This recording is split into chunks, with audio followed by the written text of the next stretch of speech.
Guys, check out what I just found.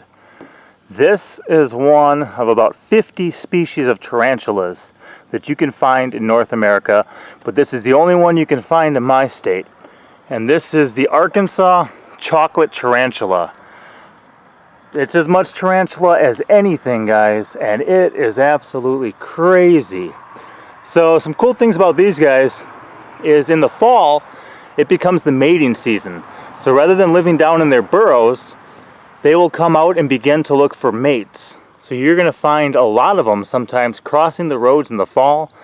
I saw a couple of them recently and decided to stop and pick this one up. Very, very cool, and to be able to spot them kind of cruising down the road is absolutely incredible. So cool things about tarantulas is they're going to be oftentimes the largest spider that you're going to be able to find in an area where they live. I'm not really too concerned about this guy biting me because I'm just going to try to be chill and hopefully nothing will happen. But one thing that you can have happen when you interact with a tarantula like this is they actually have little hairs, much like kind of like the stingers on a stinging nettle. And when they're threatened, they kind of drop those off on your skin. In fact, back in the day, they would take itching powder that you could buy out of, like, you know, comic book magazines and stuff like that, and they would actually put the little stinging hairs, whoa, settle down, that you could see in that you could get from the tarantulas, and they would put them in that itching powder, and people would buy that as a gag gift, sprinkle it on someone, and all of a sudden they're itching. So that's one thing that a lot of species of tarantula have. I remember people having pet tarantulas before, and they're like, oh, well, don't take it out of the cage, you know, it'll make you really itchy and stuff. And that's exactly what they were talking about. So the Arkansas Chocolate Tarantula is so named because of its color, not its flavor. This does not taste like chocolate, and a lot of people probably would not even want to experiment with that to see if it's true. There are places in the world, whoa, where people eat these guys. Definitely not going to do that myself. Come on, little guy, it's okay. Just trying to non-threateningly get him back. Whoa, he's coming for the camera, guys. He's coming for the camera. Wow. And these things, you know, again, this is a wild creature. I may be the first person who ever decided to stop and pick this guy up and pet it. A lot of times they're going to be hiding in their burrows. When they do eat, it's pretty much whatever they can encounter that they can overpower. So, you know, that's a lot of things. They've even been known to eat like bats or small birds or stuff like that. They'll eat other spiders. They'll eat small creatures. A lot of times it's just going to be bugs. But, you know, a lizard or things like that, if they come in these guys' paths, they're going to be taking them out.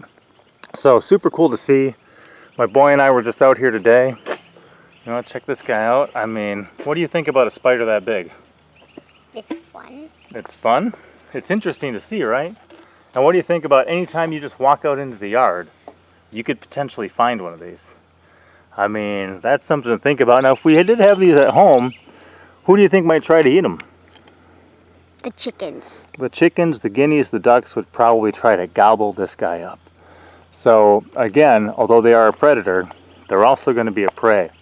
So I just wanted to show you guys this. A lot of people, you know, in the fall time is when they talk about just the roads being covered with tarantulas around here and this great tarantula migration. It's not actually a true migration. Like I said, it's just guys going out looking for a mate because it's their mating season, and I think some of these can take like 5 to 7 years to even reach sexual maturity when they're able to breed.